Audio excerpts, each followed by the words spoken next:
months ago, Middlesbrough Football Club was history. The doors locked, sine die. Ayresome Park didn't have a future.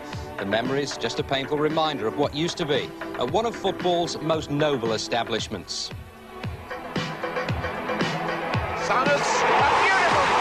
The Souness era was 10 years ago. Debts were mounting, and by 1986 they'd reached a crippling £2 million. But under Bruce Rioch's tactful management and shrewd behind-the-scenes administration, Middlesbrough is once again a football town, and a proud one too. The team of today, young, successful, disciplined. Promotion for the second year running, a distinct possibility. For Graham Taylor's Aston Villa, it's more of a probability. The second division leaders have got the best away record in the league. They've only lost once away from home all season, winning 11 times. Oh, well played, because Daley sends space. In comes Thompson.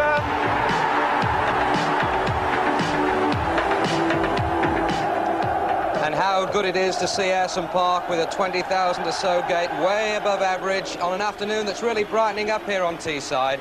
It's the first live Barclays second division match on ITV, and one which is so fundamental to Middlesbrough's hopes of playing first division football next season.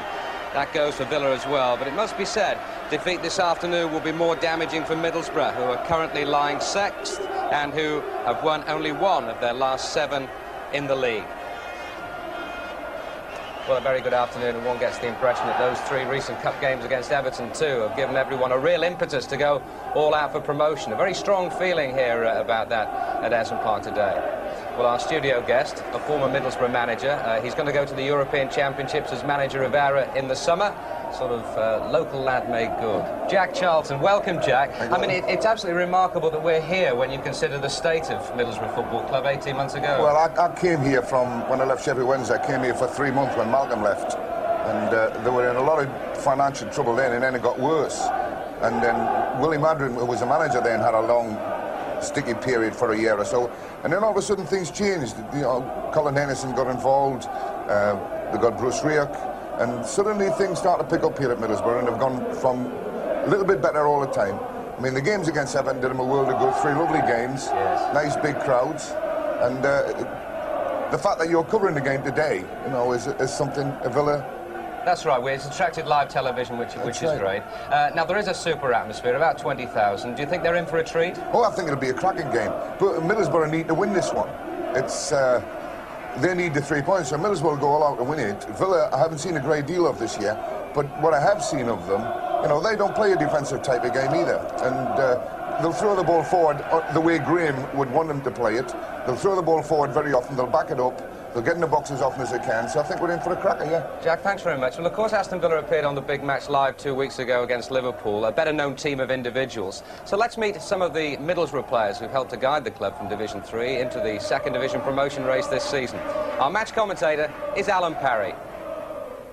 And the jewel in Middlesbrough's crown is Gary Pallister, a real footballing centre-back, very reminiscent of Alan Hansen in his early days at Liverpool, and there's no higher compliment than that.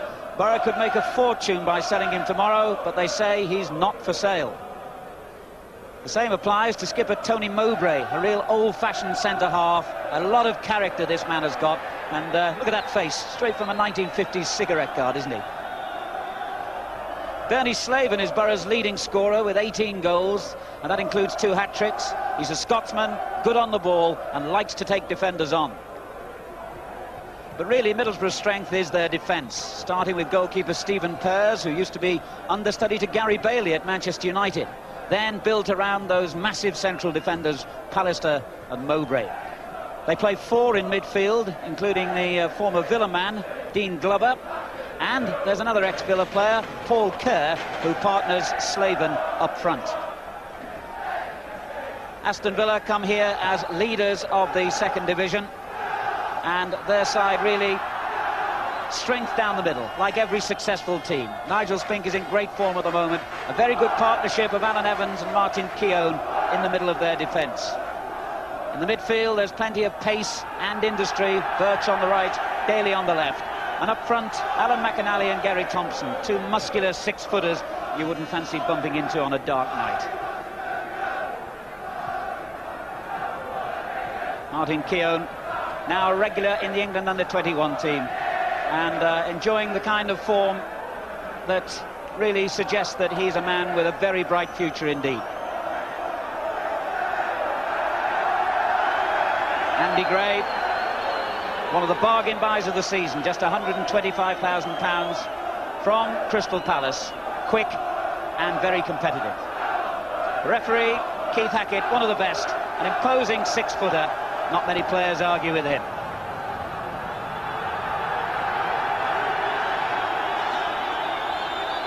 So it's Aston Villa in their change strip of light blue shirts and maroon shorts who kick off, attacking from right to left.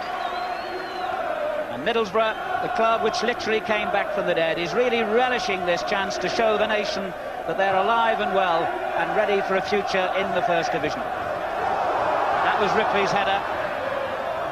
Keown. Middlesbrough have been beaten only once at home. Aston Villa have lost only once away. It really is the match of the season so far in the Second Division. Ripley again.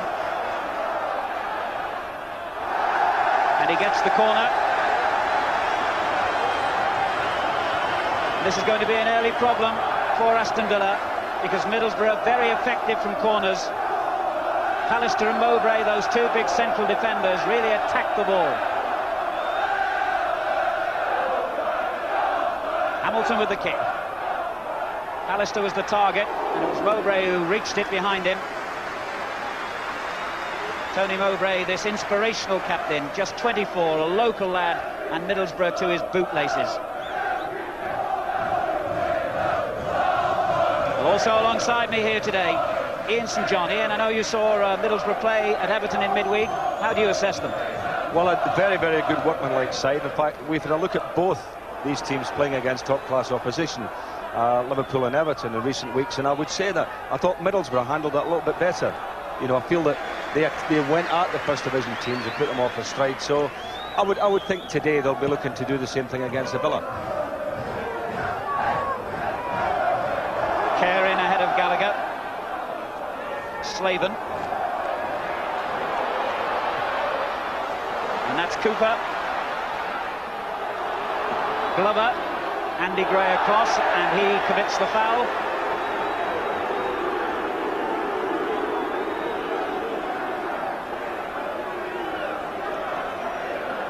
Pitch, as you'd expect in a week when we've had so much heavy rain, is wet and slippery, but otherwise in very good condition. And a terrific atmosphere. A real flat caps and Bovril ground, this. A throwback to the old days. Gage's clearance.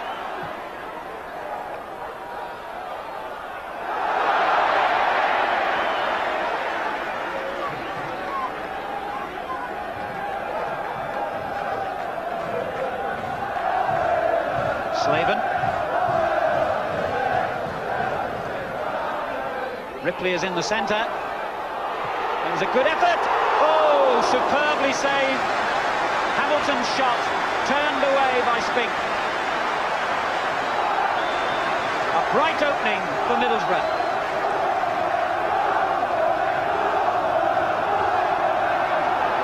It was a good little effort. There's a nice layoff, Alan, by Ripley. Lovely volley. And a fine save. Spink, superb.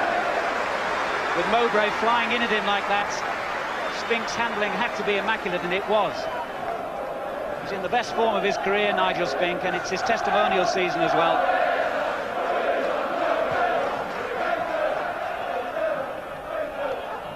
McInally's header. Birch.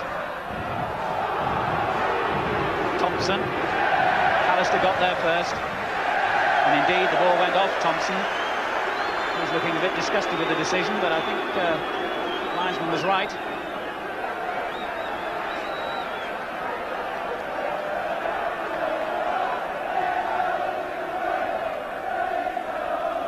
Cooper. Keown beating Kerr. And again. Ripley now. Got Parkinson overlapping.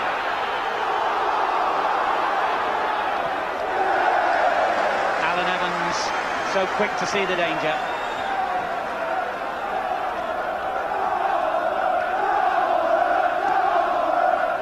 Parkinson again, and Evans there to clear. Now Morley. Daley Morley. They used to have a very famous left winger, of course, Paul Morley, in the days when Aston Villa were league champions and European champions. Lillis, back from Parkinson. Keown. And now Mowbray. Good layoff from Hamilton.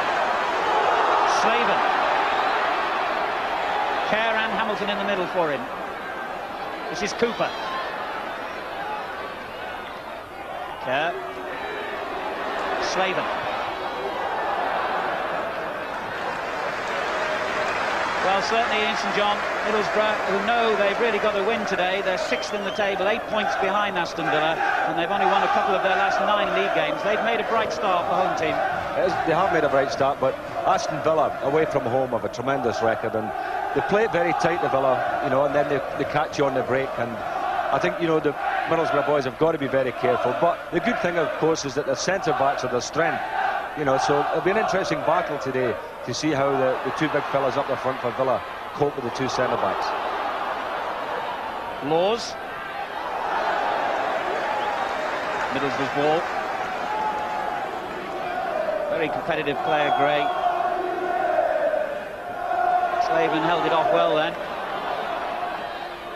This is Cooper. Birch with him.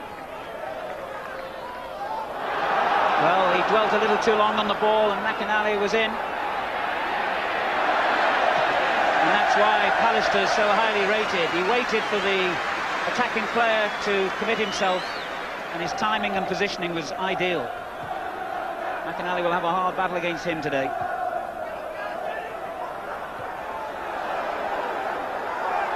Gallagher. And Pallister there again. Gray for Villa. Straight to Slaven. And this is Hamilton.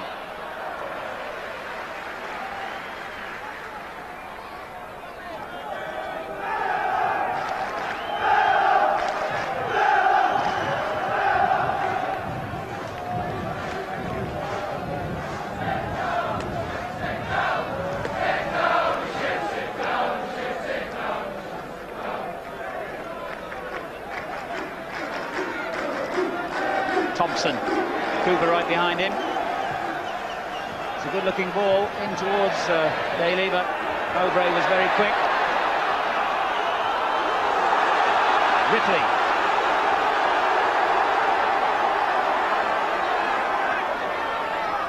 And this is Slaven. Kerr wanting it inside the penalty area. And it wasn't a bad effort. Paul Kerr, who scored the winner at Aston Villa when these two sides met in the league back in September.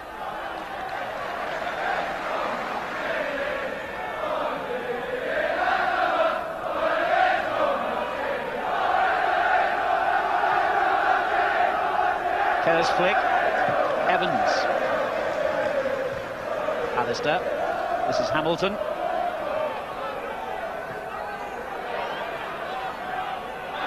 Somebody to get it down and play.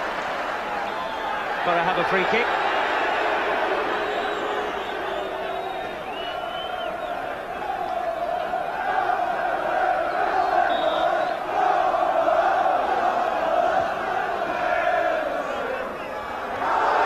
Mowbray finding Kerr. Lillis and Evans get it clear, but only just. Kerr did well. No, just failed to keep it in. Mowbray's coming up, backing up the attack, Alan, you know, for all the set pieces. And he's such a big, commanding type of player. You know, that he's going to be a real handful in the Aston Villa box this afternoon.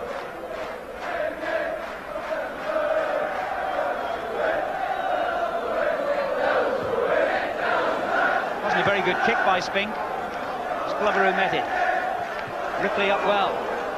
This is Kerr. Plenty of time for Gray. Birch on the right. Now McInally. And Gage.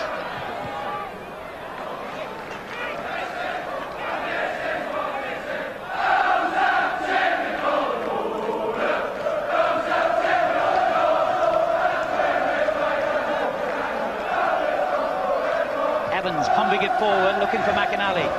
It's a good header. He found Birch. Very quick, Daley.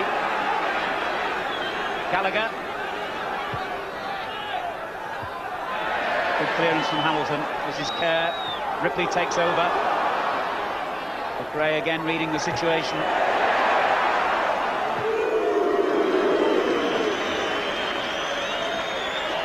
Well, if you've just come in from the local, 10 minutes gone here in this top of the table match between Middlesbrough and Aston Villa. Still 0-0.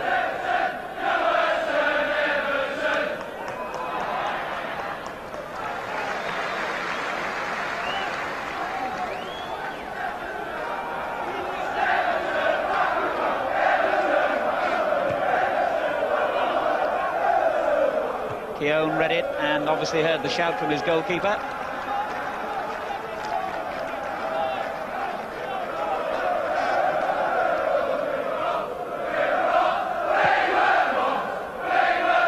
Mowbray.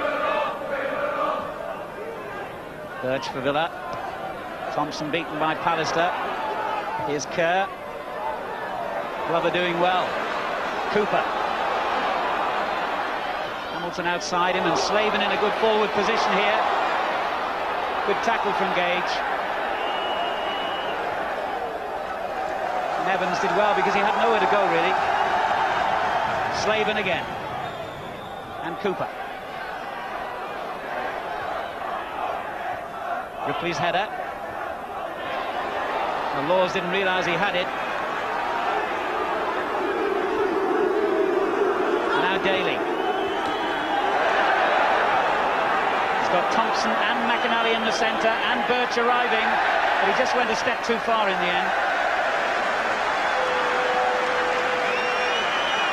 Tony Daley, the type of player who excites crowds, but sometimes perhaps he should deliver the ball a little bit quicker, and maybe that was one of those occasions. Good header from Ripley then.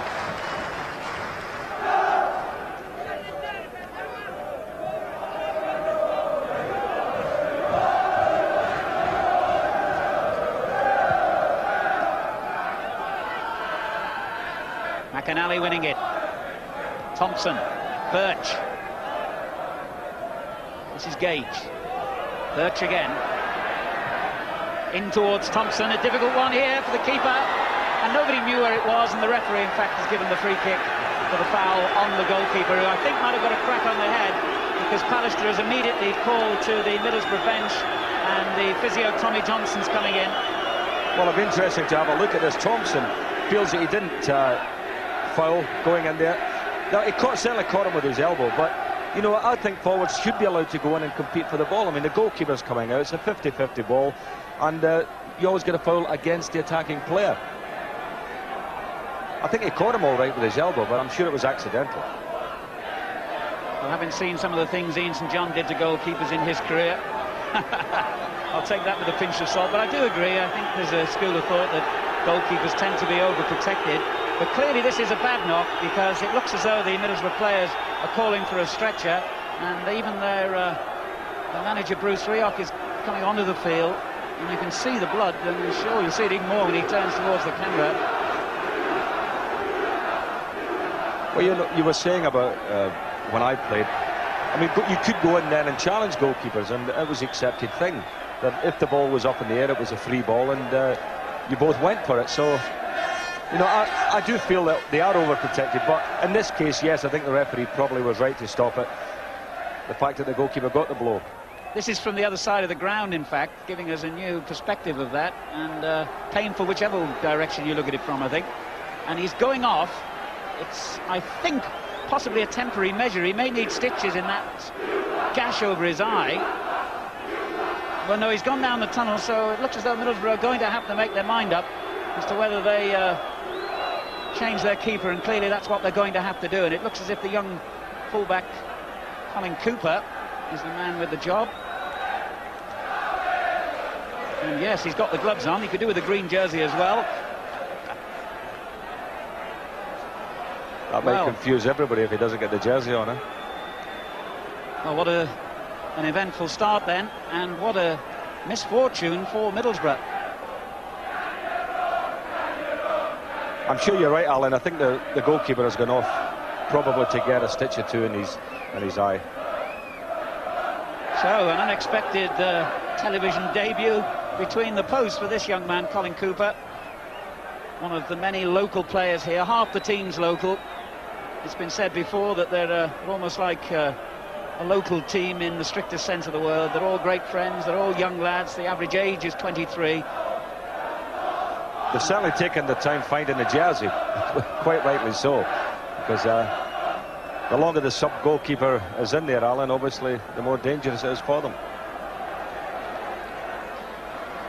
And I've just heard from the dressing room area that the cut is a pretty deep one over Pears' eye, and he needs stitches immediately. So I suppose there's a dilemma here, Ian St John, for Middlesbrough. Do they take the risk that he's going to be okay to come back, or do they decide now, whoops, we don't want that kind of thing on a Sunday? Do they decide now to make a substitution? I think the goalkeeper will come back, Alan. It's had it been an outfield player, the manager might have said, fine, we'll bring a sub on, but not with the goalkeeper. It's a key position, and you couldn't play the remainder of this game with a stand-in goalkeeper. Well, it's a competitive match, and Aston Villa will have no sympathy with the fact that Colin Cooper is a standing goalkeeper, and I'm quite sure they will try their utmost to test him at the earliest opportunity. He can certainly kick the ball well. Evans for Villa.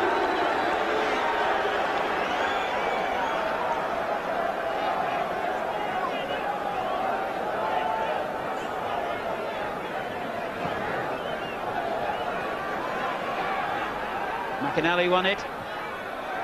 Away by Hamilton. Keown in. Mowbray away.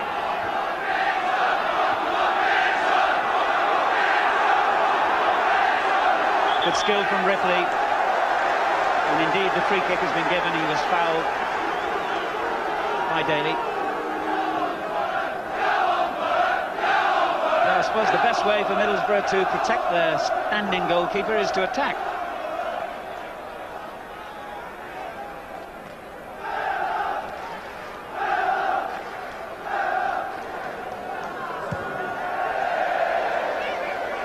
The crowd are going to cheer everything Cooper does now.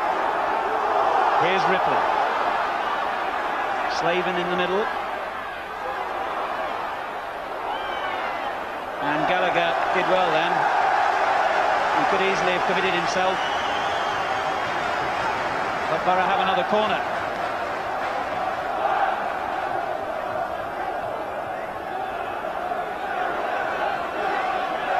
Pallister has gone to the near post. There he is, just dodging to find a good position. It was well won by Thompson.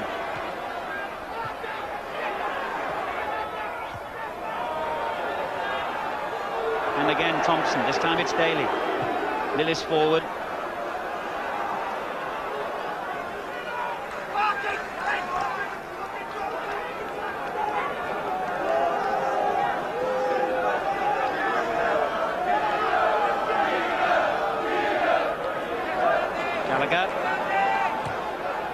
McInally chasing. Pallister's right behind him. Play on, says the referee. Daley crosses away from Mowbray. This is Lillis though, and Gray. Laws with the tackle. Ripley got himself in a tangle then. There's a fine ball from Gallagher to Daley. He couldn't keep it in play. To the huge delight of the Holgate end, where most of the Middlesbrough supporters are gathered. I think the Villa have got to get that ball out wide, knock a few high ones in there, and really test Cooper.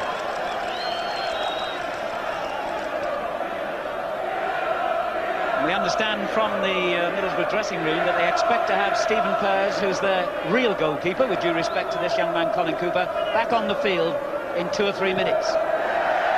Not a moment too soon, will Colin Cooper be saying. There's Keown for Villa. And they use this 2 or 3 minutes to good effect. Gallagher. Mowbray. And on from Glover. Keown won it.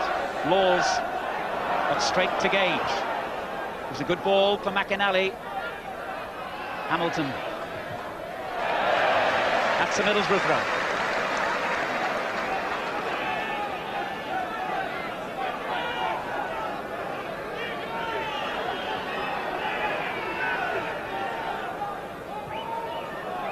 Gage forward. Good clearance from Glover. 20 minutes gone. Still Middlesbrough nil, Aston Villa nil. Middlesbrough down to 10 men, and they have their fullback Cooper playing in goal, with Pears having been injured.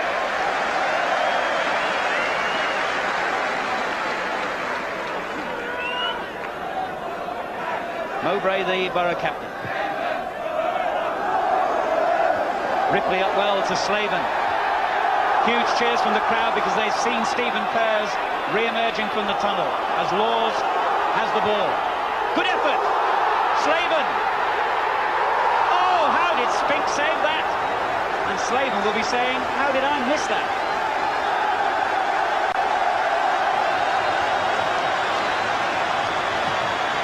Well, that's a chance of the match so far. Terrific work by Laws. And a shot that got a slight deflection there. Spink only knocked out. And it was here that we all felt that Slaven should probably just have knocked it in the corner. It was, though, a terrific piece of goalkeeping from Spink. And the other goalkeeper, Stephen Pears, is back in his rightful place. So Cooper's gone back to left back. And after all that, it's a corner again. Mowbray up well. Ripley. Keown got it clear. And then Evans. And that's a goal kick.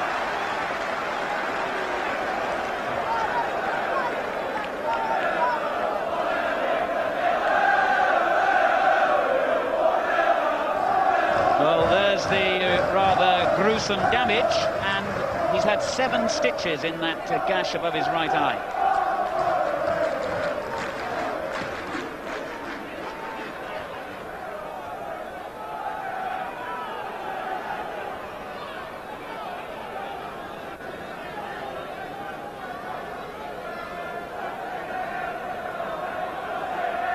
Gage forward for Aston Villa. This is Laws.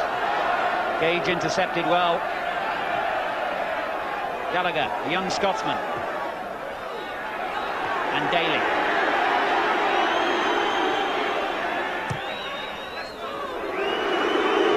Thompson. The referee has given an indirect free kick for obstruction by Tony Mowbray on Garry Thompson.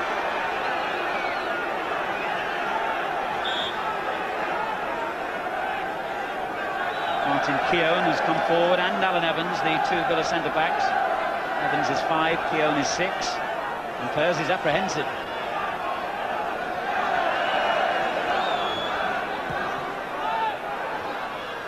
Evans, it was a fine effort. McInally, in fact, on that far post, who finally got the header in. Slaven. Well, that was a foul, but the referee has said play on. And, well, that's the way it goes with the advantage rule. I'm sure the referee did the right thing, but Middlesbrough just couldn't take advantage of it.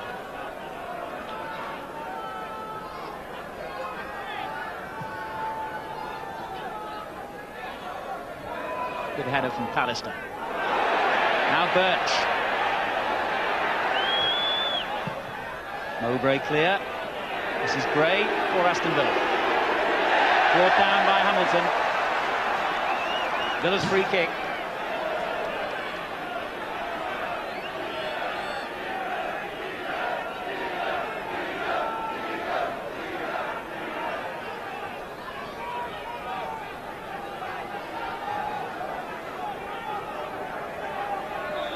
Once again in the Middlesbrough penalty area. Villa have all their big men. McInally, Thompson, Evans and Keown. And they win a corner. Villa's first of the match.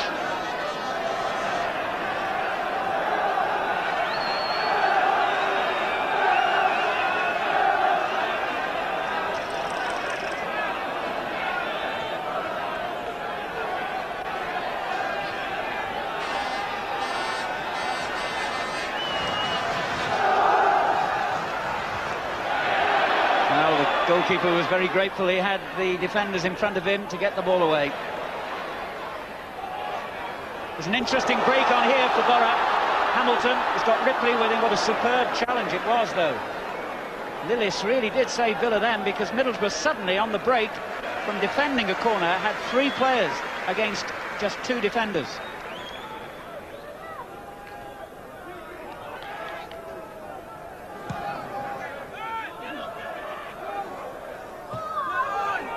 Slaven.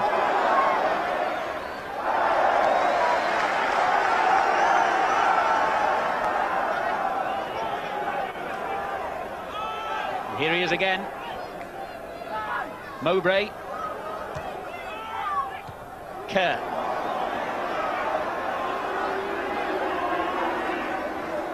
This is Ripley. Slaven. Glover challenged Gray, and it was a bit of a 2-footed challenge as well.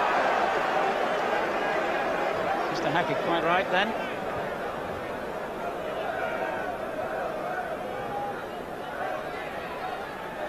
Kevin Gage.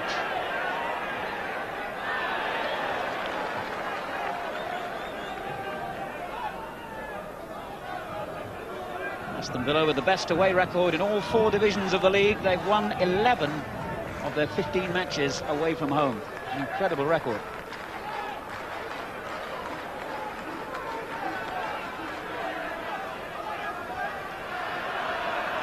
"26 minutes gone in this first half, and we wait for the first goal of the game."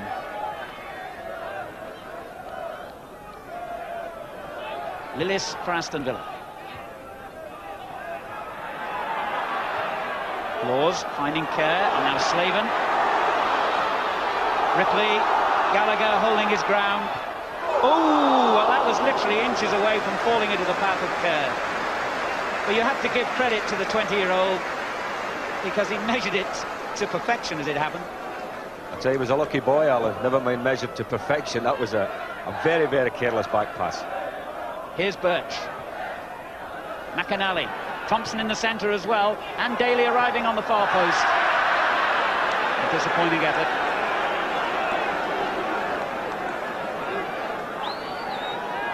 You can see how Aston Villa have set their pattern out. They do soak up a lot of pressure, and then bang, you know, they hit you on the break.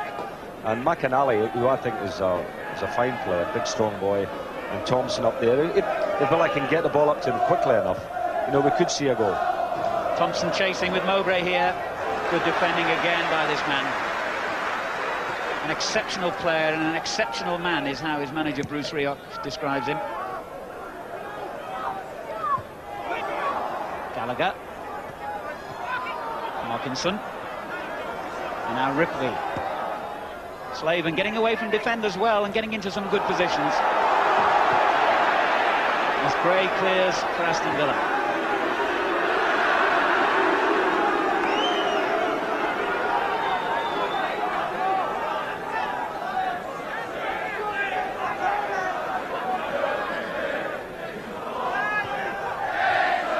Gallagher.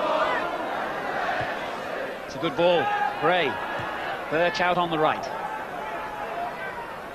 Gage in support. McInally.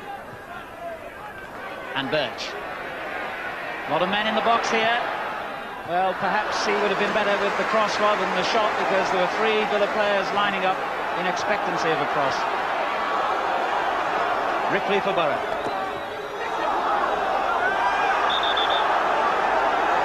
That's a Villa throw.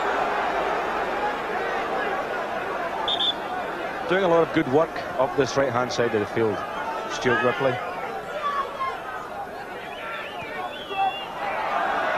McInally. He's looking for Birch on the far side. It was well read by the young defender. And what a good, determined run that was by Cooper. Fine skill from Gray. And Cooper was determined enough to win the ball again. I wonder what kind of a goalkeeper he might have made. He's a very good defender. Well, he's got a clean sheet anyway as a goalkeeper. He has, hasn't he? Good quiz question.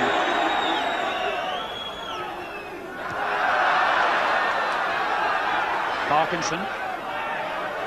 Didn't really want it there. It was a difficult position for the defender, but he's won the throw. Off Thompson.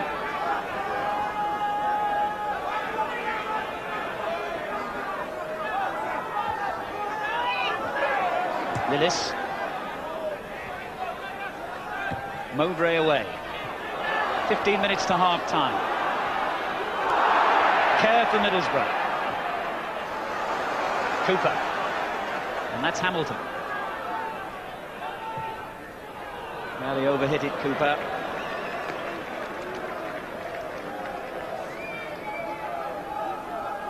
I was mentioning Aston Villa's away record before. Middlesbrough have an excellent home record. They've won 10, drawn 3 and lost just once against Swindon back in September. Thompson's header finding McInally. Good challenge from Pallister.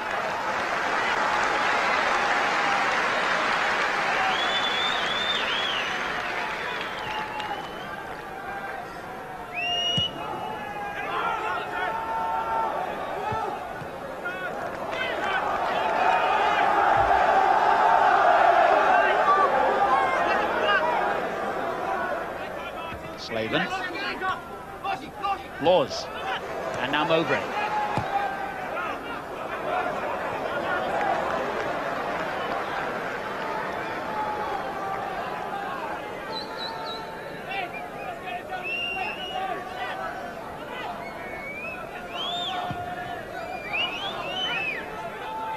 Mowbray again.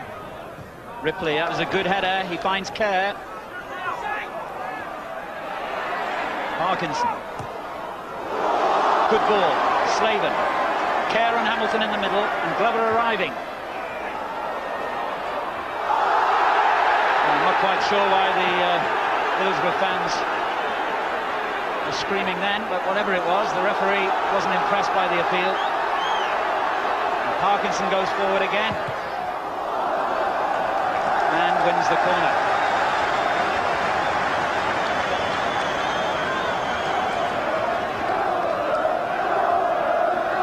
Of a feeling then, I think, that the Middlesbrough man was obstructed on the edge of the penalty area, and that's why the crowd were angry.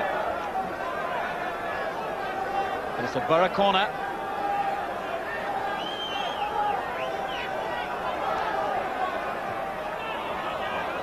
Tried it short this time to Kerr, and back to Hamilton it goes.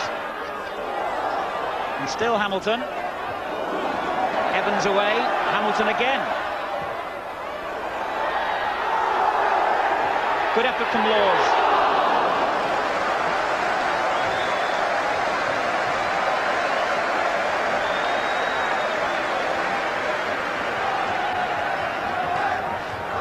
Well, Hamilton was very persistent on the right-hand side there for Middlesbrough.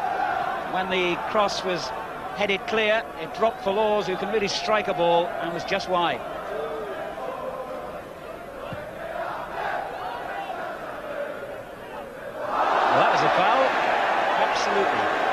McInally saying that Boro man had backed into him, but he's got to be careful not to argue too much. He got himself sent off when these two met earlier this season in the World Cup tie.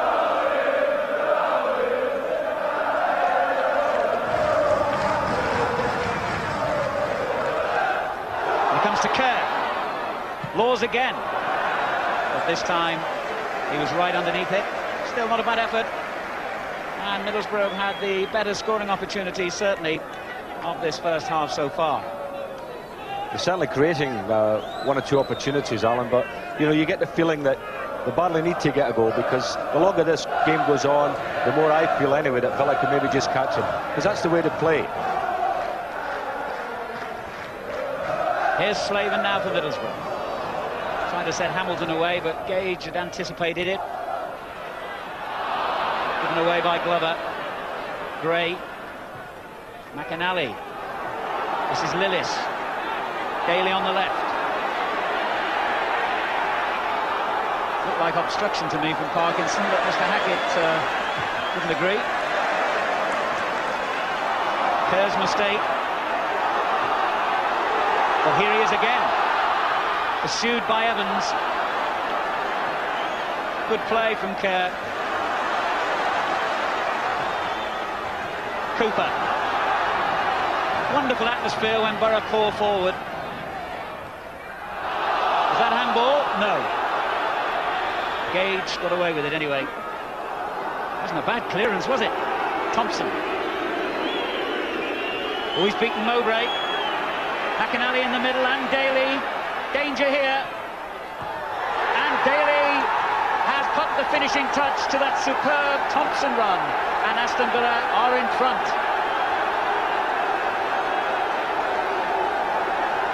Well, I had the feeling, Alan, that this might just happen.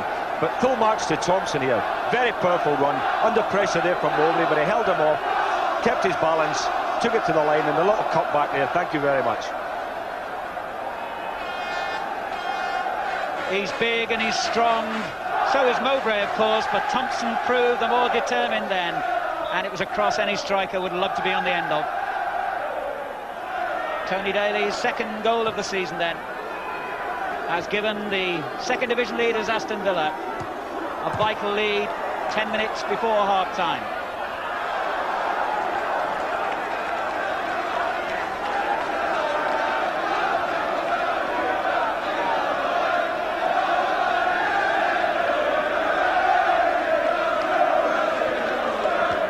Ripley, Gallagher in.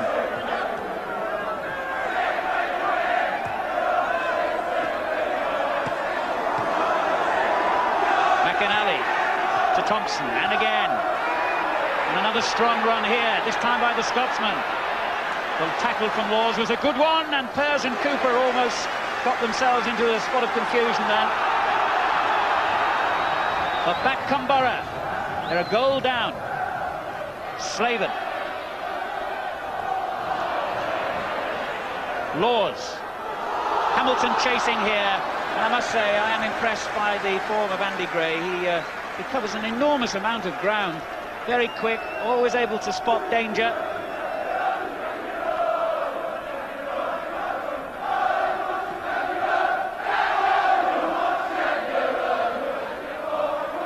Mowbray, who must have been disappointed at being shaken aside by Garry Thompson in the run which led to Villa's goal.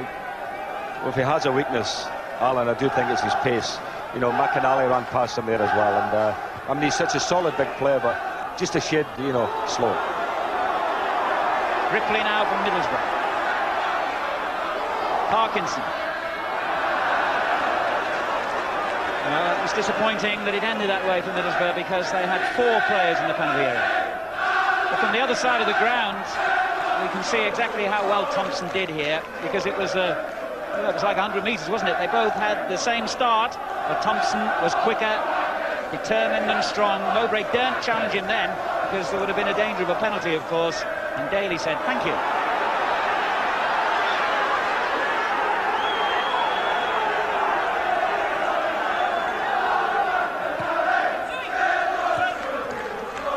Seven minutes to half-time. Middlesbrough 0, Aston Villa 1. Villa have shown many of the qualities that have taken them to the leadership of the second division, where they're a point ahead of Blackburn Rovers on 66 points with 12 games left after today.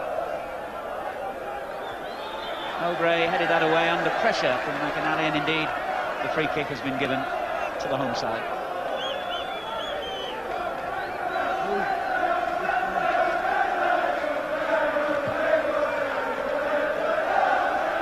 Ripley up well. Evans. This is Parkinson for Boro. Laws.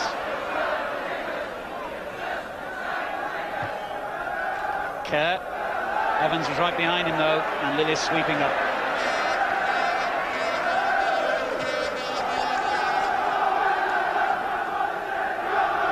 A thoughtful looking Graham Taylor, second from the right there, with his assistant John Ward in the blue tracksuit top on the Villa bench.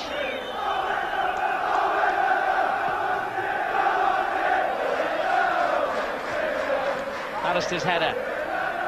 Gage for Villa.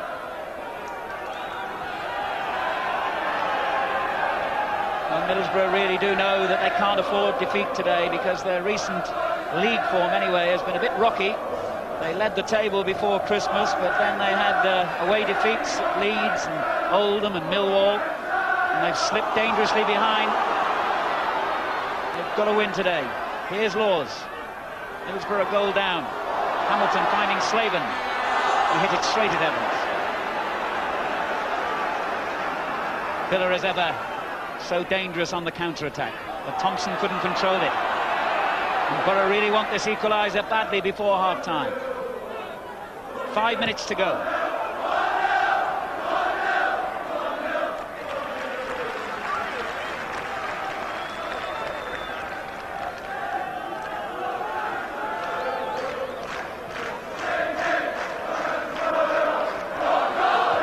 Oh, it's a bad kick, and it's the second time that Spink has kicked the ball really flat.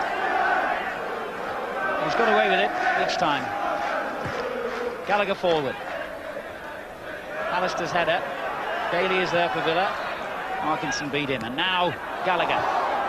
McInally.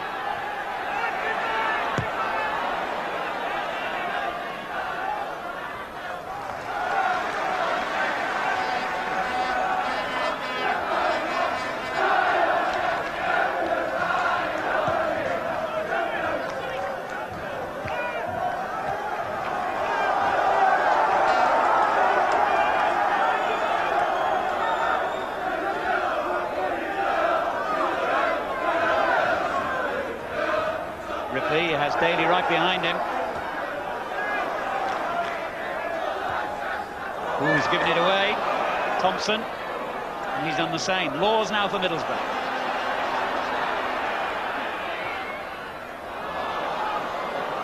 Gage and Birch linking down the right, but not a good ball.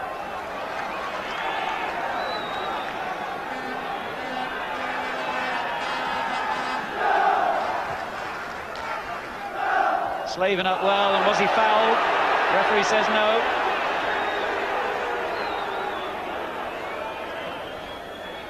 Birch.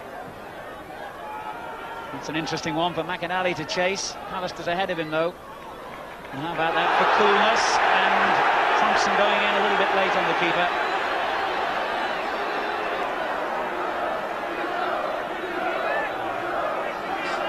So Mowbray brings Boro forward again and finds Kerr. Difficult ball then for Glover. Birch. Lillis. Ooh.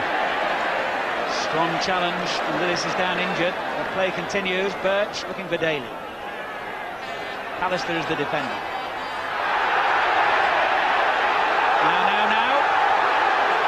Not very charitable at all. Pallister and Daley getting themselves in the spot of bother. Pallister obviously felt that Daley was all arms and legs and trying to wrestle him off the ball. It was a best of three falls, that one, wasn't it?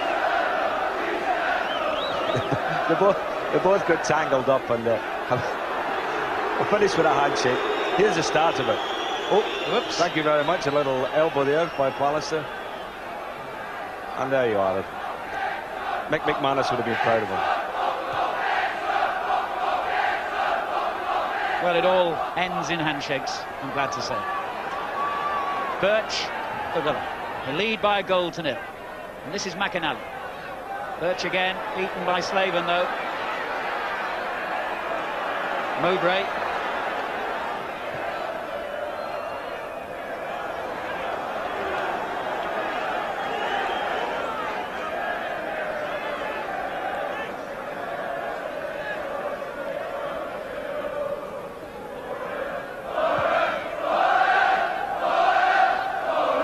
Pallister climbing. Ooh, given away to Kerr.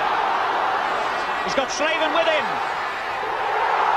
And for the second time in the match, Bernie Slaven will be very disappointed that he didn't find the target.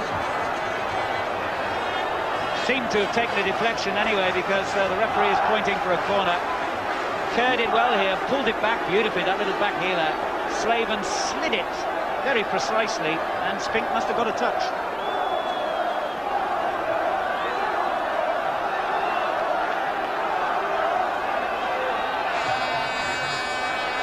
Mowbray.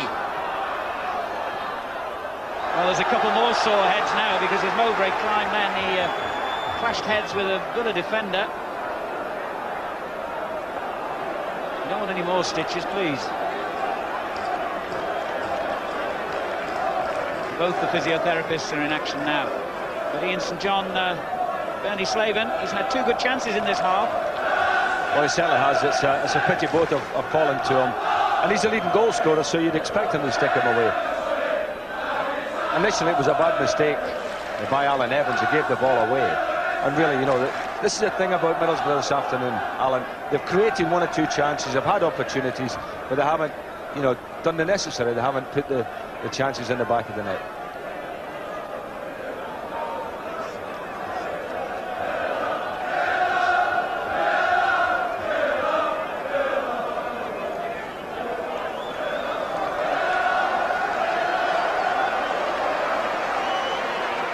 So we're into time being added for stoppages in the first half.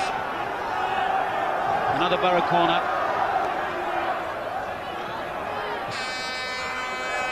Pallister going in this time. Hamilton. Laws. No room for the shot. Ripley. Still the big men are in there. Mowbray, Hamilton, Pallister. The shot from Laws, again, was precise, but wide. They probably deserved the goal in this first 45 minutes, Al, because, you know, they've had the bulk of the game. They've created chances, missed them. But on general play, you know, I think a draw would have been a fair result. But there, that's the way it goes. Villa caught them on the break.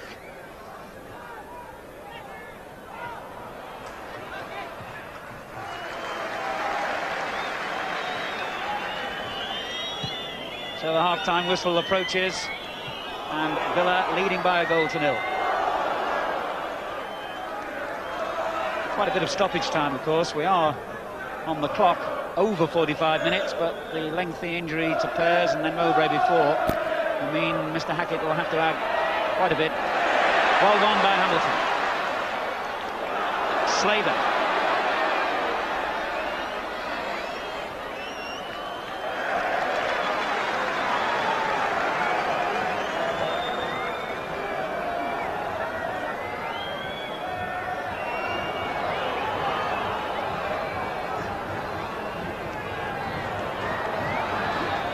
Slaven wriggling away from his defender, but that in fact is the end of the first half, and it sees Aston Villa going in with a 1-goal lead. Middlesbrough created more of the chances and had more of the attacking, but Aston Villa are a very effective counter-attacking team, as they've proved all season, and the goal from Tony Daley separates these sides. Bernie Slaven might have had a couple for Boro, and one thing's for certain, Boro will really come back at them in the second half. Half-time score, Middlesbrough 0, Aston Villa 1. We'll have more action from Ayresome Park and the views of Jackie Charlton right after the break.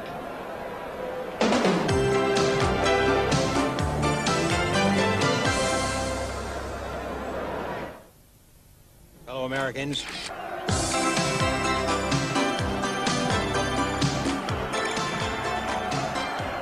Yes, just 1 goal here at Ayresome Park. Aston Villa getting it through Tony Daley after 35 minutes. No shortage of incidents and plenty of eventful topics for us to discuss, Jack. I mean, it's been a very good first 45 minutes. Yeah, good 45 minutes. 2 distinct teams playing different ways.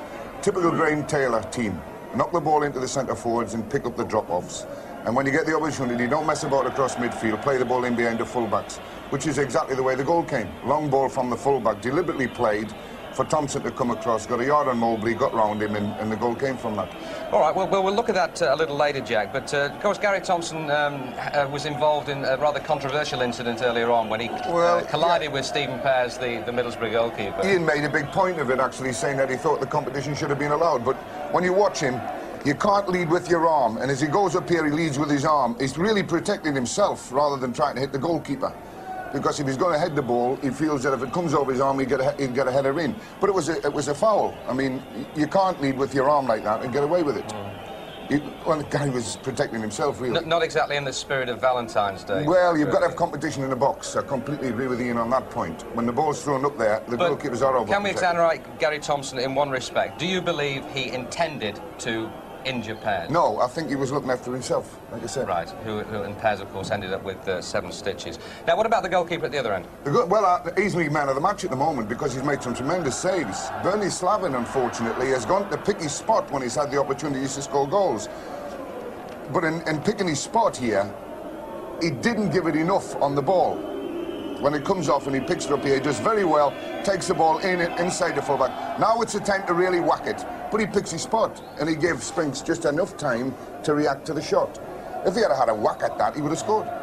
I've seen Aston Villa a few times, Jack, this season. Of course, talked to a lot of people as well. And I would think they would say that this is a very typical Aston Villa performance. Soaking up a lot and then hitting on the break. No, and Graham Taylor, exactly the way you would expect him to play. They don't put the ball at risk in bad areas. They don't play football when it's tight. Get it out. If it's tight, knock the ball up to the forward players. The goal being a classic example, really. The ball can't go full-back, long ball in behind. Thompson, centre-backs like Mowbray tend to get a little bit dreamy here, and the ball that's played in behind, he just let Thompson get away from him. He dares to tackle him here. Obviously, it was a penalty if he tackles. But the ball across, you see, the caught Middlesbrough, really everybody up. The boy here, the other angle, Jack. Same incident. Yeah. The other angle. But Mowbray really shouldn't have let him get down the line that way. But credit to Thompson, Oh, yeah, big, strong boy. But when he plays the ball here, Middlesbrough caught with so many people upfield, Daley on the far post has got nobody within 5 or 6 yards of him. And he just knocked it in. No challenge at all then. Right, all in all, that's probably the only chance, actually, Villa have had in this game. Although they've really put Mowbray and Pallister under a great deal of pressure because keep knocking the balls up, the challenge for the ball on the centre-backs, and whatever the ball drops off, one of the midfield men are there to pick it up and then to go and play from there. Jack, I could listen to you all day, but we have to take a commercial break right now. We'll talk again a little later on, but for now, from Ayresome Park, that sound like Jack, but for now, from Ayresome Park, we're going to take a little break.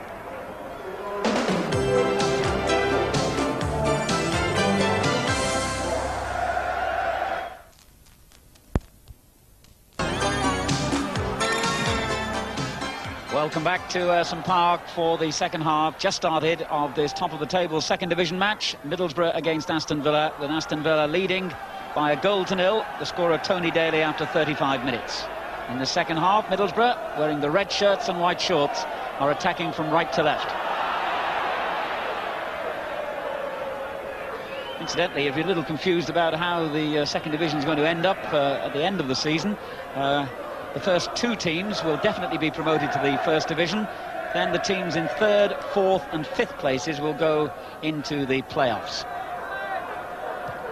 So plenty of incentive for all the chasing pack behind the leaders Aston Villa.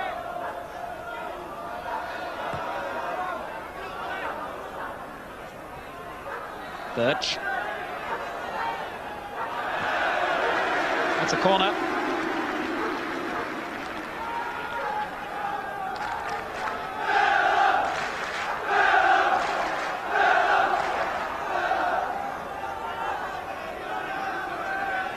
Number 5, Evans on the near post. Keown just in front of him. Gallagher will take the kick.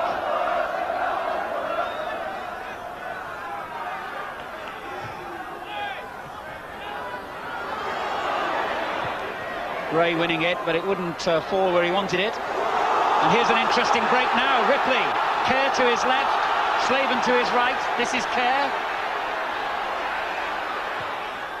Oh, how close can you be? Well, it could have been, Ian, a very dramatic start to the second half for Boro. Well, it should have been. I mean, Villa were certainly caught out, and it was a good attack. I mean, he did well getting the shot in, and it doesn't look as if it's going to be the Middlesbrough's day. That's a couple that's just trundled past the post. Paul Kerr, who was so close then. But attacking that Holgate end in this second half, Boro will give it everything. Evans, very calm. All the experience of all those years in the game for Allan Evans, the only member of the Villa team who played in their championship side of 7 years ago.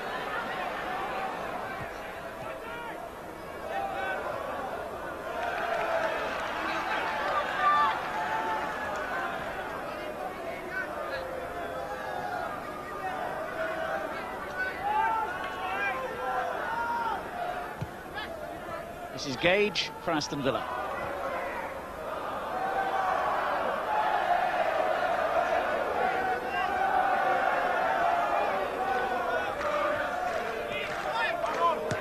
Gage again forward.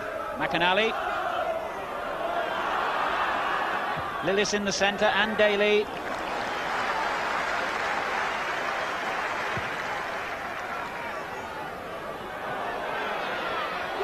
Slaven has beaten Evans, but Evans bit back.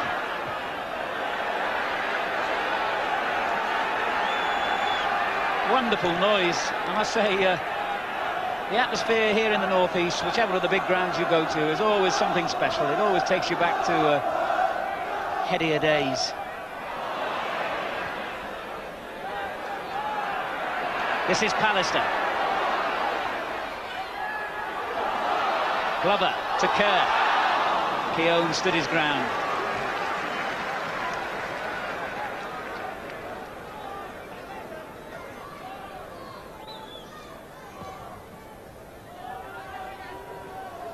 Pallister up well. Here's Birch for Villa. Well, he ran straight into Cooper, who finds Kerr. Slaven had just come the wrong side of him then. If he'd stayed where he was, he would have had the ball. Not quite in the same wavelength, and it's been quite noticeable today that Boro are not getting a hold of the ball when it gets played up front. You know, they're playing it there, and it's not quite sticking. Cooper. Ripley was offside. Incidentally, the Middlesbrough doctor's been a busy man today. More stitches, not only the 7 over Stephen Pears' eye, but Tony Mowbray, the skipper, had to have a couple on his wound on his head during the half-time interval.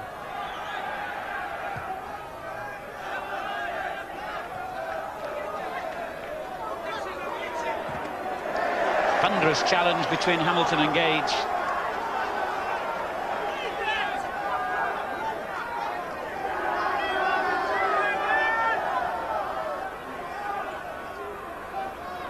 McInally. No foul. A good ball from Pallister to Kerr. Glover. Kerr again.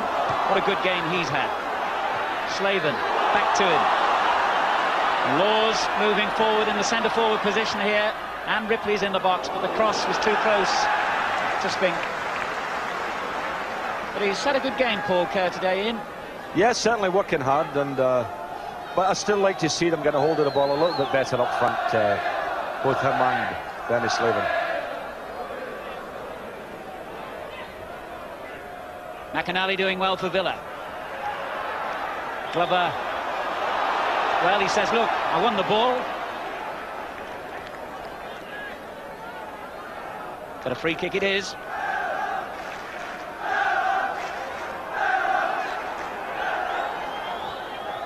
Gage. Well, it was optimistic, but it might have caught the keeper by surprise. It didn't.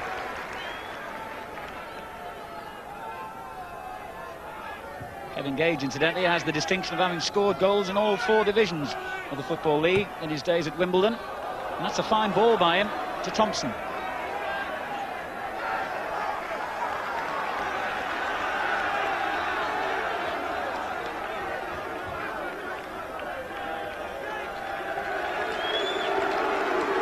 Gray has a very effective long throw.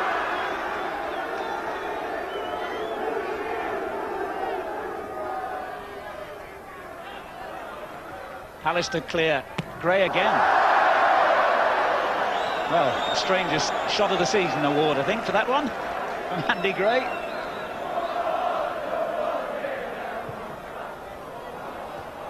Glover to Slaven. Lillis won it back for Villa and was stern in the second challenge. Keown. Mowbray's header. This is Lillis. Very competitive side, Aston Villa. They don't shirk any tackles. And Lillis was fouled in that challenge. So McInally and Daley can go forward for the free kick.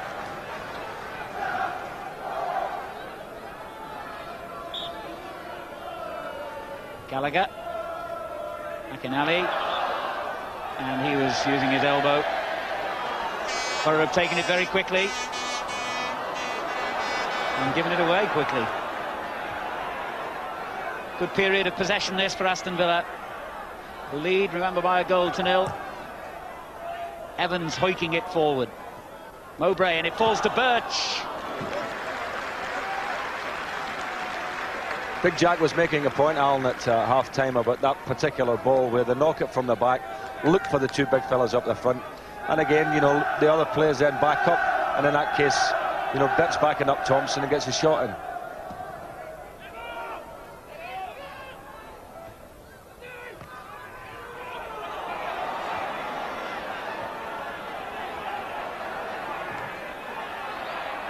Well, Gray got a little kick on the head then. I suppose he'd describe it as little. He was having trouble controlling that bouncing ball, and Laws went in a bit high on him. Here's Birch. Gage. Birch again, industrious as ever down the right, and a good-looking ball towards Daley, but Pears did well.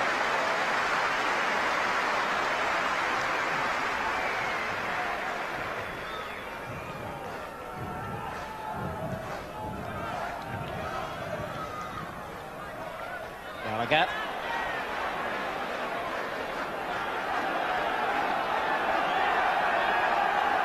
And the Boro roar fills the ground again. But they need a goal. Parkinson forward. This is Evans. Slaven is with him.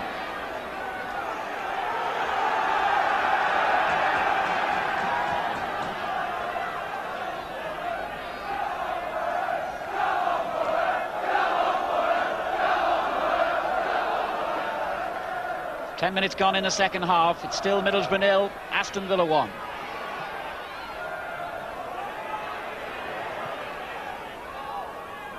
Mowbray, the Boro captain. Glover. And Keown has looked very solid.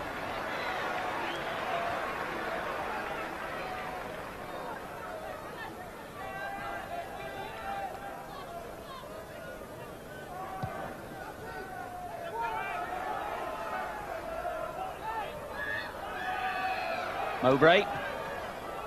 Kerr. This is Laws. Good play. Ripley. Parkinson. Slaven in the penalty area, but he never had the opportunity to make the cross. Evans the defender.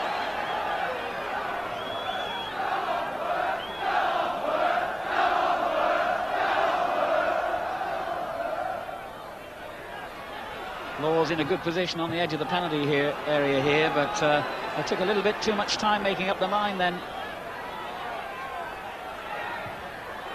Well, it was slightly deflected, that cross from Ripley, and the deflection being off his own player, that means that Villa have a goal kick.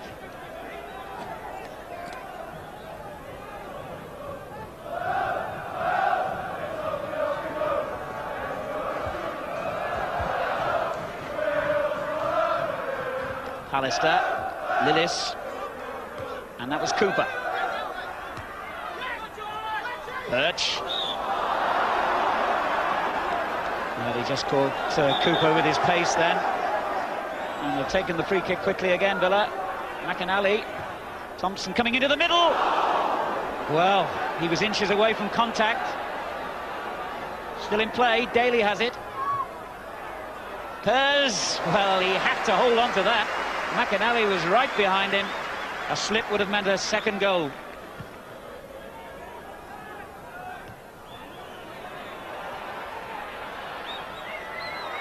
Here's Laws for Middlesbrough. That's a free kick.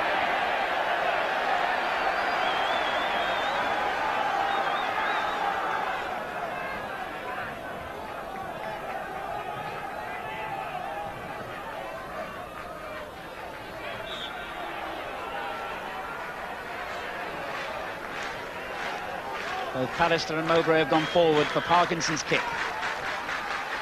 Keown got it away to Hamilton. Mowbray forcing it through, but there's an offside flag. Referee's ignored it, in fact. Or has he? No, he finally saw it through the crowd of players. Villa's free kick.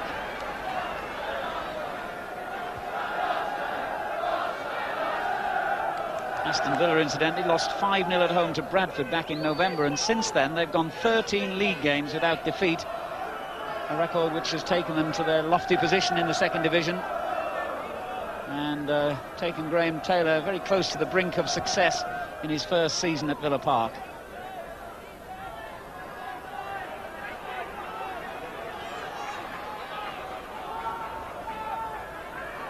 Ripley's header. That's Slaven. And that's a foul.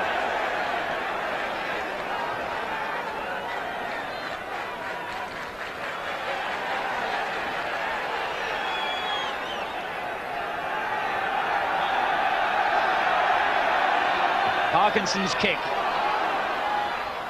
Pallister getting in behind the Villa defence and has done well. And the header just cleared by Gray. It was Hamilton's header. This is Parkinson. Slaven on the right. Ripley chasing with Evans. And again, good determination by those Villa players. They weren't going to let that position go easily. Here's Birch. And this could be promising because in the centre here are Thompson and McInally as the young fullback Gallagher comes forward. Gray. Now McInally. Still a lot forward for Villa. Gage. McInally. Thompson tried to get a foot in. Pallister did first, and still McInally. Oh, it was very, very close to an own goal by Mowbray, who of course had the misfortune to put through his own net in the FA Cup tie at Everton in the week. And having been the player who was shaken off by Thompson for the Villa goal, that would have been very, very unlucky if he'd have seen that go in. McInally doing well for Villa. Ooh, look at that. Nightmare time.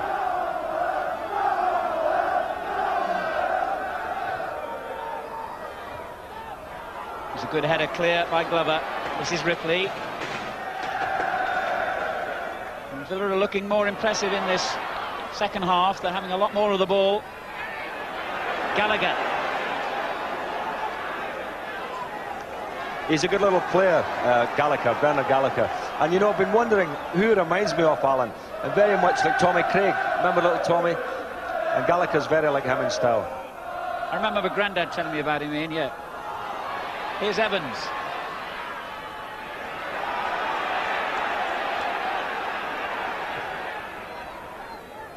McInally. Birch in, but he couldn't control it. Pallister could for Middlesbrough. Dangerous ball then by Glover.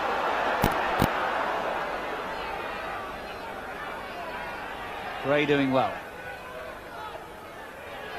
Thompson. Back to Gallagher again.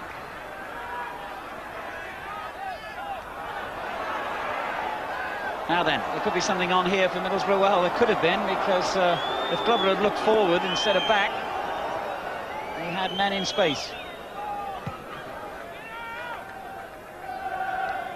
Ripley underneath it well. This is Kerr. Hamilton. Nobody wanted to take the responsibility then. Parkinson. Kerr climbing well, but Keown was in first. Now Mowbray. Kerr's there again. And Glover. Good tackle by Gage.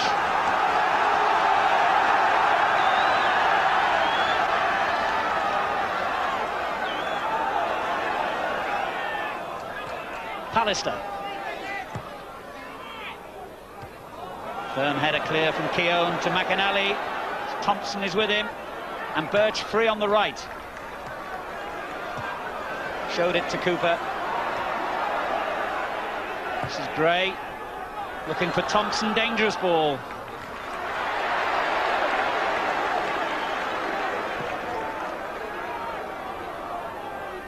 Gallagher away. Well, the crowd were telling Parkinson that Thompson was behind him. Here's Laws. Slavin in a good position, and he's onside, and he turns it back for Kerr. Good effort, and Spink was a little lucky then because he didn't keep the ball cleanly.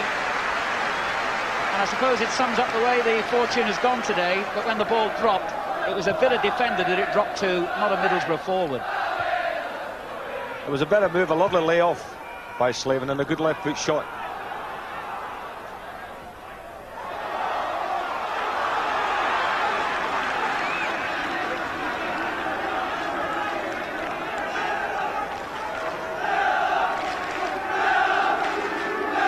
The Villa fans behind that goal had their opportunity to lift their team. Raise throw. Gage. Thompson was there. Comes back to Birch, and now Lillis. Daley. Gallagher. Lillis. Gage. Outside him is Gray. Thompson in the middle. Ooh, well, Parkinson took a risk, but he got away with it. Now Ripley. Well, Evans was climbing all over Slavin. Middlesbrough's free kick. And it's quick and effective to Slavin. But Gallagher, very tenacious little player.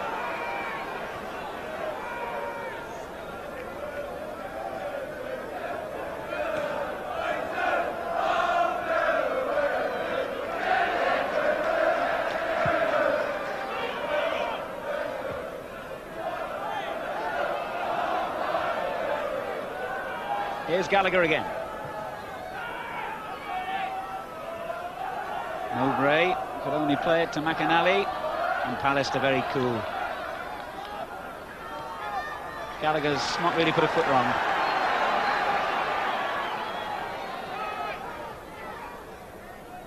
"25 minutes remaining here at Ayresome Park. Middlesbrough 0, Aston Villa 1.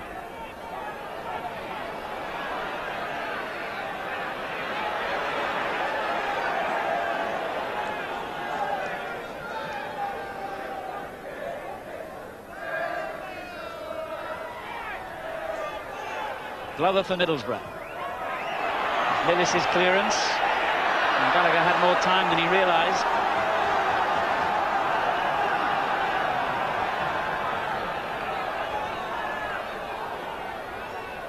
Slavin.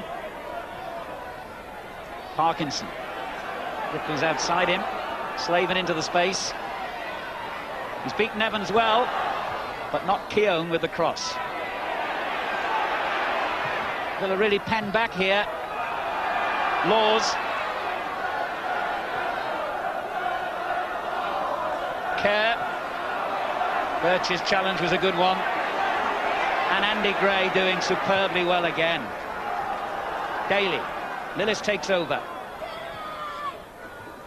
Pallister, but straight to Daley. Hamilton there to complete the defensive job.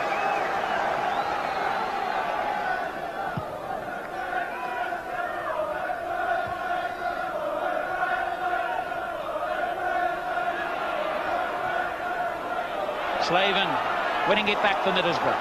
This is Hamilton. Kerr.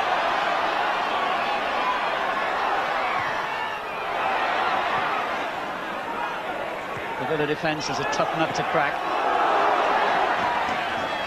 Middlesbrough's throw in.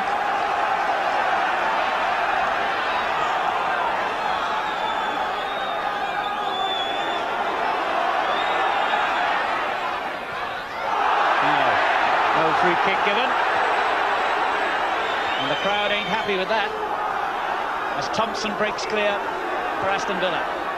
Now they've got an extra man here. Birch is forward for McInally. They couldn't find him, and in any case the linesman would have signalled for an offside. Well, it's not like Aston Villa. You expect them to make something of quick counter-attacks like that in. Well, that's correct, Alan. Very good position, and actually I'm surprised at Paul Birch, who was a wide man on the left and ran like 10 yards offside. So Boro cling to the hope of getting back into this game with Kerr. Cage beats Hamilton to it and was being fouled by the Middlesbrough number 9.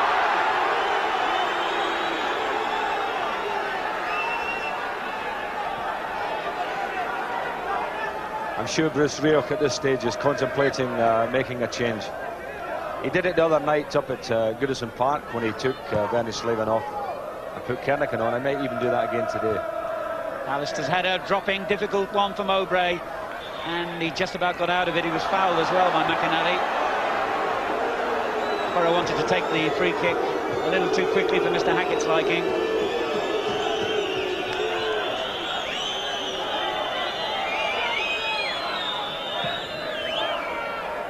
So can Boro get back into a game they can really not afford to lose?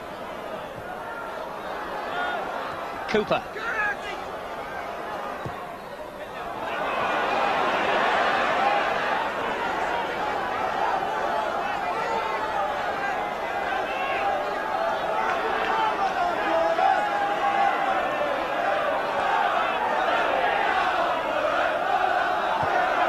Thompson.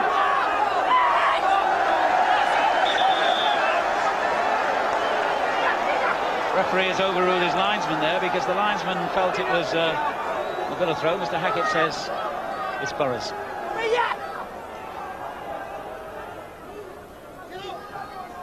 Flicked on by Hamilton. This is Birch though for Aston Villa. And Thompson. McInally holding off the defender. Oh, he couldn't keep the ball in play.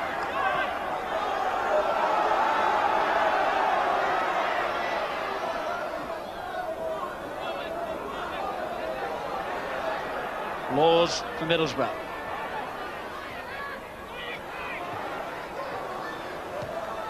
Cooper.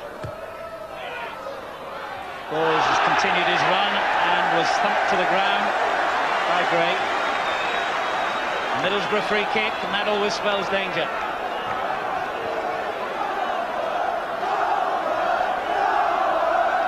As ever, Pallister and Mowbray, the two towering centre-backs, have gone forward.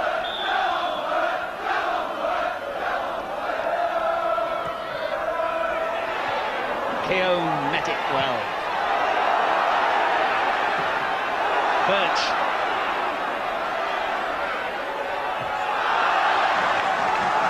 And Middlesbrough turn the screw a little tighter.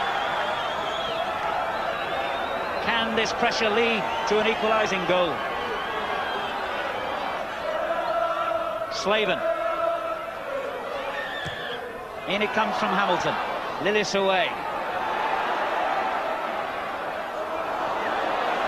Pallister. Didn't that remind you of Alan Hansen, the way he just dropped his shoulder then and went by the player? But it hasn't come off yet anyway for Middlesbrough. Laws and Kerr. Parkinson. Wasn't a bad effort. Gary Parkinson, who's never scored, the youngest man in the side, just 20, and he struck that shot pretty firmly.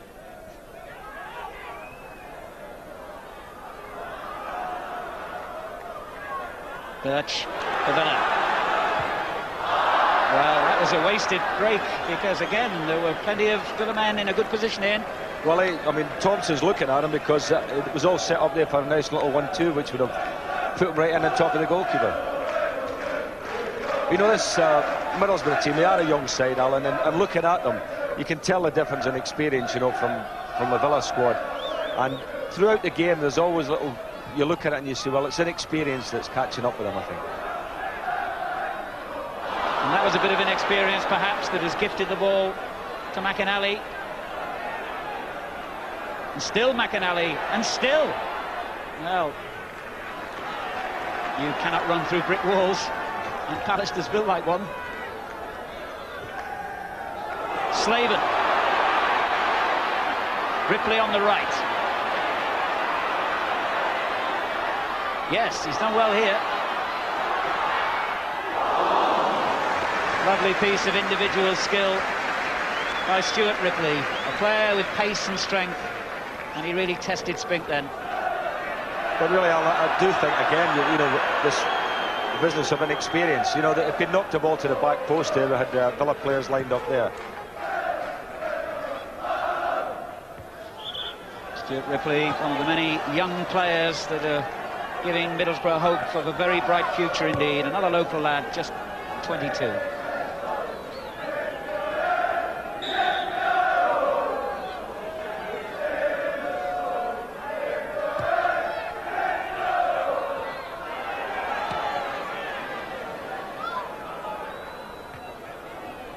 Parkinson being fouled by McInally.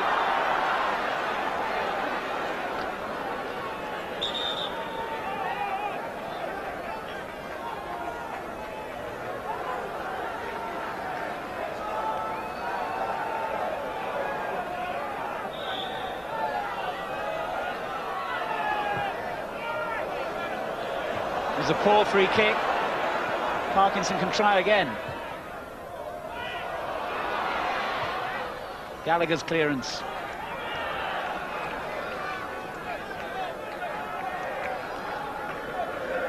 Aston Villa, bottom of the first division last season after 12 years in the top flight, and very, very keen to go back at the first attempt, and looking at this stage of the season likely to do so. They lead by a goal to nil, remember. Daley's goal after 35 minutes, still separating the sides.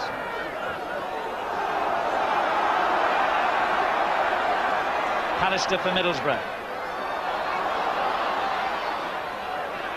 Ripley takes over. Kerr. Gray and Kerr battling for possession, and it's Lillis who comes out at the end of the ball and was fouled by Glover. I think Aston Villa are thinking about a substitution.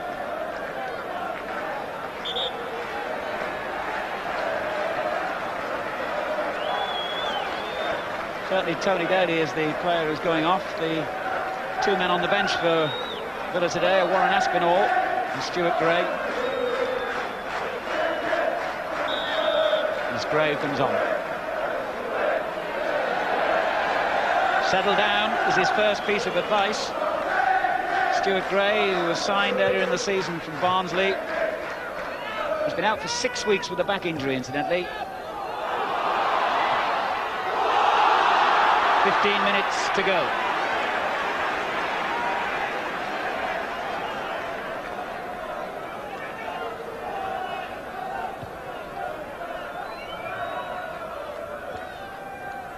Birch.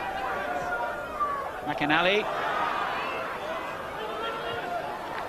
Good play by him, he finds Gage.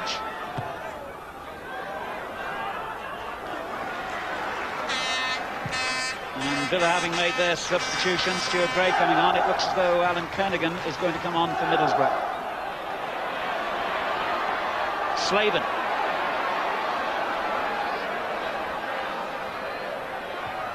It's a fine cross towards Hamilton. Glover couldn't win it. Birch did for Villa.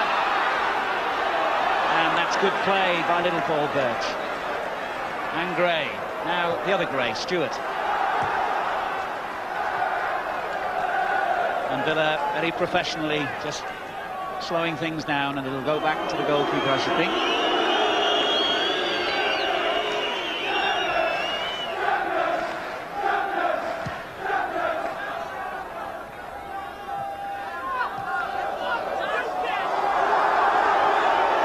Aston Villa on their way to another vital away win, or can Middlesbrough come back?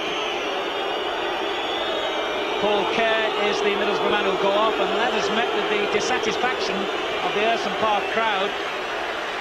Well, as you said earlier, he has worked very, very hard. He's put everything into it today. In fact, he's been the liveliest of the Boro players up front, so he'll be disappointed, but maybe the lad has an injury out, you know. You can never tell. Anyway, Alan Kernigan is on, another youngster, 20, a striker with 5 goals so far this season. A regular a little earlier in the season.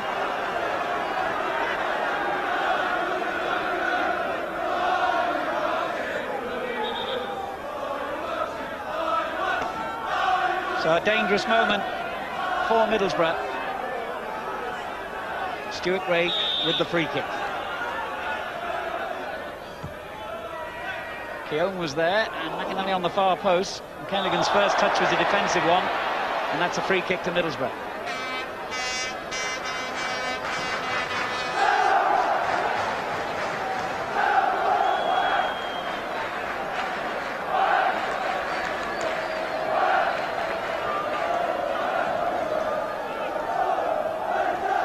Slaven.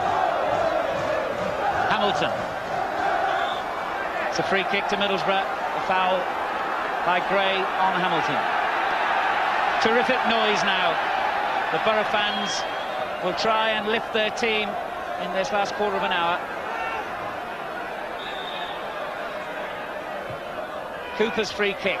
Mowbray in there with the header. And it dropped in the right place for Gray to clear.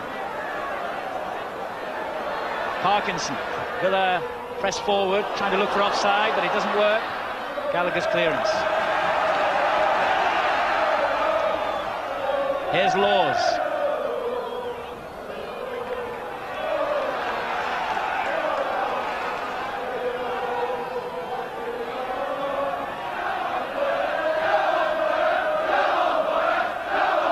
Laws again. Lillis breaking clear for Aston Villa and finds Birch. Lillis still going and in a good position, but how well Mowbray read it. This is Cooper. Kernigan, big and rangy, but a poor cross.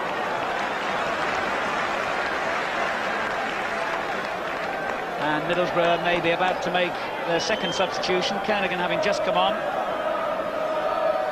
Mark Burke, who was 19 yesterday, will come on in place of Stuart Ripley. And again, the supporters and Bruce Rioch not exactly in agreement about who should come on. Well, I must say, Bruce is a brave man. He's making the decisions, and he doesn't care what the crowd think. 10 minutes to go. Mark Burke, another former Aston Villa player. They've got 4 of them altogether here at Ayresome Park. Gets 10 minutes to try and have an influence on the outcome of this match. Villa still leading.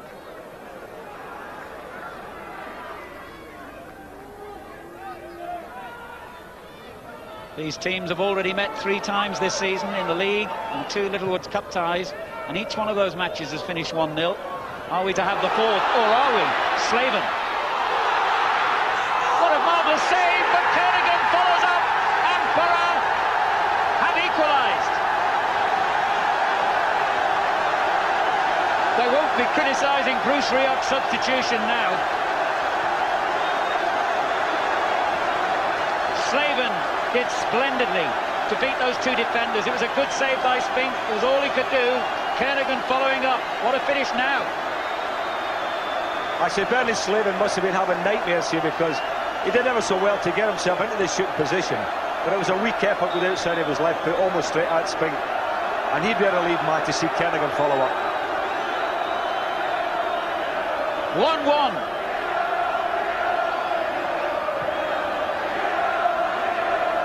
Pallister's header. Gage. They'll lift the roof off this place now if Middlesbrough can produce a winner. 8 minutes to go.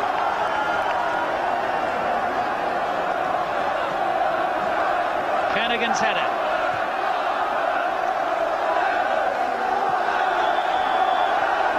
Free kick. Thompson and Pallister grappling, and Cooper was a bit silly. He just clipped him on the ankle as he went by.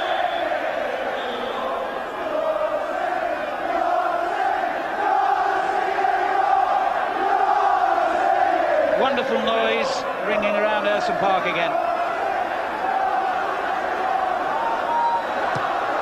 It's 1 each.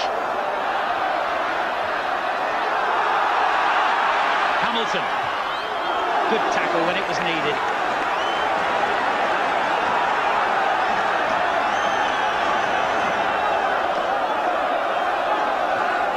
Cooper winning it well, and Hamilton doing well, but he was Judged to a foul and a little bit of unpleasantness. Cooper and Birch exchanging pleasantries.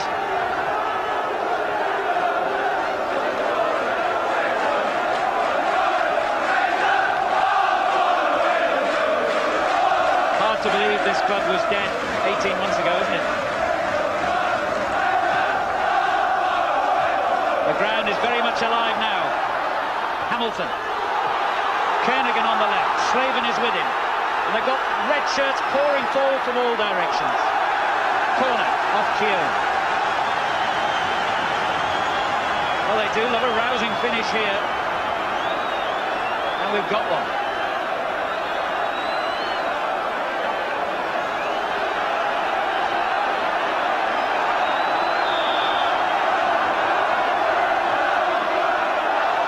Oh, it was flicked on dangerously, and Stuart Gray was there to clear for Aston Villa. Parkinson. Kernigan. Hamilton. Mowbray still forward from the corner. Away by Gage. Thompson's mistake. This is Hamilton. Birch making life difficult for him, and it's a free kick to Middlesbrough. Taken a bit too quickly. Here's Glover though. Mowbray. Burke. This is Laws. Mowbray! It's the second goal for Middlesbrough, and the captain has scored it.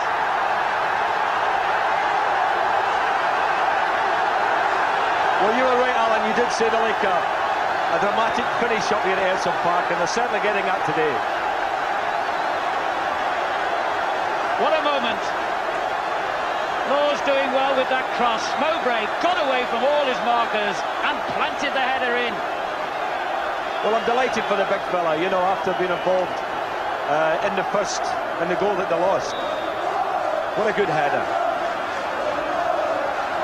Well, the man who Bruce Rioch says he'd take to the moon with him if he had to go there, has possibly scored a very, very important goal for Middlesbrough. Well, it is important whatever happens. And there he is again, challenging McInally. Burke.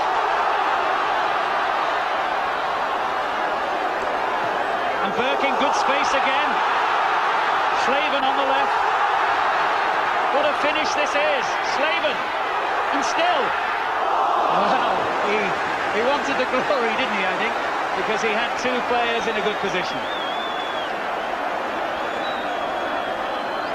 But how well he did, in fairness, for the Middlesbrough equaliser. It's 2-1 to Middlesbrough. 4 minutes on the clock. What an afternoon this has been. What a credit to Division 2.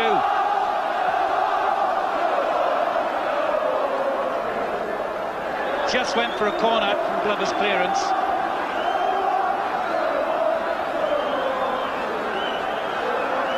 So Aston Villa's 13-match unbeaten run in Division 2 in danger.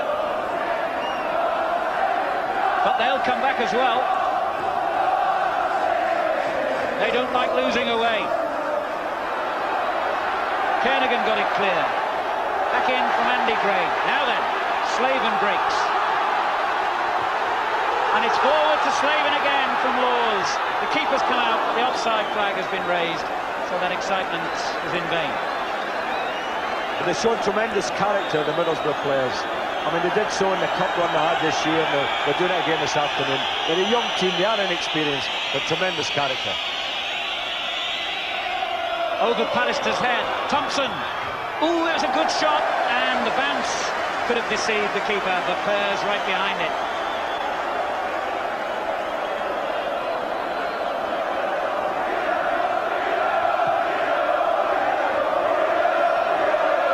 Kernigan's header on as we watch that effort at the other end from Thompson.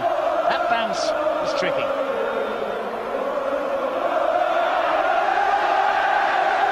Well, this will be a famous win if Middlesbrough can complete it. Because remember, Just 18 months ago, the official receiver moved in, closed the club down with debts of £2 million. Middlesbrough were just hours away from extinction. Now they're just minutes away from beating the second division leaders and gaining the 3 points, which will place them right back in the frame for promotion back to the first division. It's a fairy tale story, and it's almost come true. You know, the papers are full of it today, saying that certain players are believing here, but I don't think they will. You know, I think Ayresome Park needs a good side. They've got a good young set of lads here, and I can't see them selling them. You know, I think they will keep them, and they can only get better. Alan, you know, this is a good young side that will get better. And if Bruce Rioch wants to get in the first division, well, this side will probably take him there. So, and I don't see why. I don't think he will sell the likes of Pallister. Well, the adversity born of almost going out of business, and indeed almost losing their own jobs, of course, has really bred a tremendous spirit amongst the team here, and an affinity with the supporters in an area where they know all about losing jobs, of course. The Teesside area, one of high unemployment, and they love to see a successful football team. But here's Thompson for Aston Villa. Oh, what an effort that was!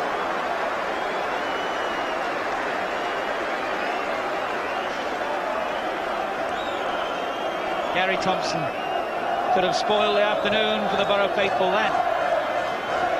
Cracking shot from that range, but lifting all the way. It was close, wasn't it?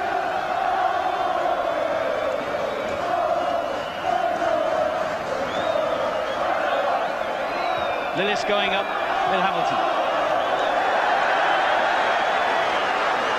We're into the final half minute. Middlesbrough lead by 2-1 in a dramatic comeback. Keown for Aston Villa.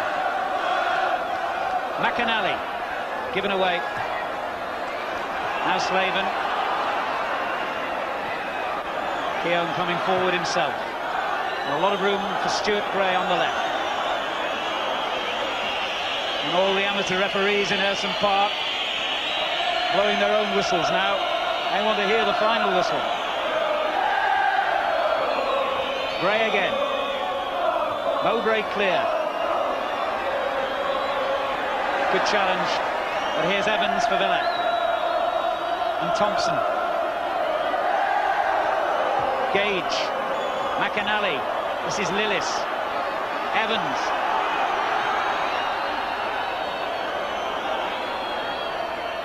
Stuart Gray won the ball but couldn't make the effective cross. And here's Clever. Straight to Gallagher. Now Birch is in the centre here, and if Gray had got the cross in a little quicker, he could have found him, but it's a corner. We're into time being added. It's 2-1 to Middlesbrough, but Villa have a corner. Flicked on towards McInally, and a scramble of players, and finally it's hoofed away, and there's the final whistle. And Middlesbrough have completed a memorable victory over the second division leaders. And the fans who stayed loyal to the club, which almost died, have been rewarded with a terrific performance, full of guts and character, and summed up by that man. Stitches in his head, the disappointment of an own goal at Everton, which knocked his side out of the cup in midweek, but he's made of strong stuff, and he came back, Tony Mowbray, to score the winner.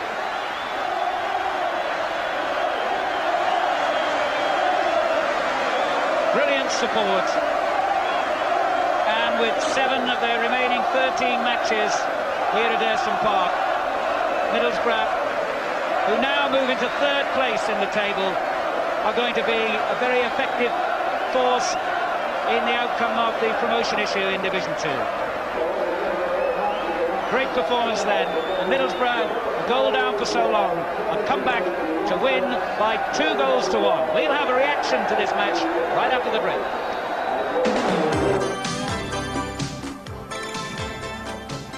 Yes, the points to Middlesbrough and a very passionate Valentine's Day finish here at Ayresome Park. And really, the second division won this afternoon, Jack, didn't it? A wonderful advert for second division football. Terrific game, played in a very, very good spirit. There wasn't a bad foul in the game, and all in all, smashing game. I'm glad Middlesbrough won.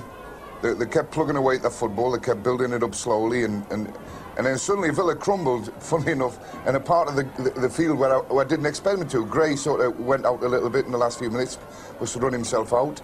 Keown, who I was going to give man of the match, suddenly got himself in a few funny positions.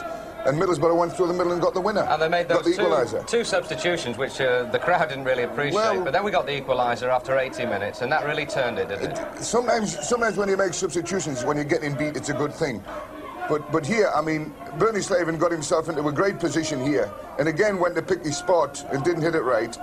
And Spinks, I thought he might have hung on to that one, but it got away from him and the boy scored. But Middlesbrough had been threatening that the whole game, but they hadn't had any success through the middle at all. But what a rousing finish it was. Wonderful. Wasn't it great to see this crowd on their feet? Yeah. An 84th minute winner, what more can you want? That's right, on Valentine's Day, wonderful, wonderful. Here we are, Jack. This is a typical Mowbray goal. He stayed up there instead of going back into his position. You see, Keown has not marked him, he's let him run in front of him there. And really, he shouldn't have done that. You pick up people at that stage of the game. And I want a name from you. Well, I've got to give it to Mowbray because he's battled and he's pushed people. He's had cuts in his head. He's never stopped.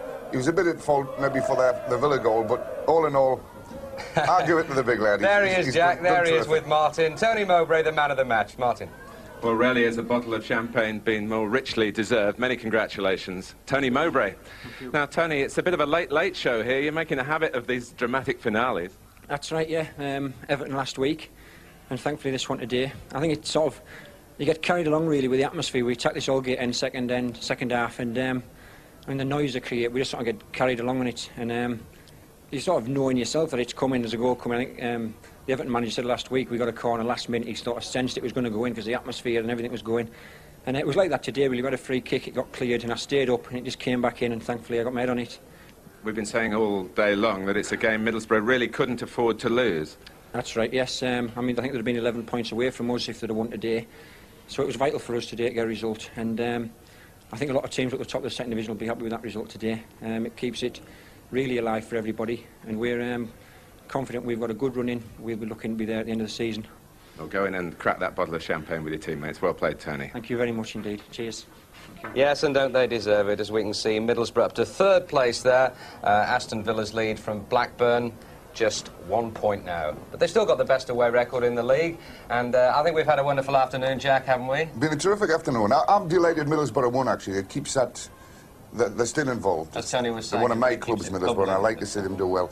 And all in all, I think they deserve to win because they kept plugging away at their football. They kept building it up nicely and got the breaks at the end. Jack, lovely to see you again. Thanks We've very had much. a great afternoon here at Ayresome Park. Middlesbrough 2, Aston Villa 1. From all of us here, bye-bye. Well, next Sunday afternoon there's a smashing Walt Disney film for all the family. That's Blackbeard's Ghost next Sunday at 2:30. Whereas next, this Sunday afternoon, it's Return of the Antelope.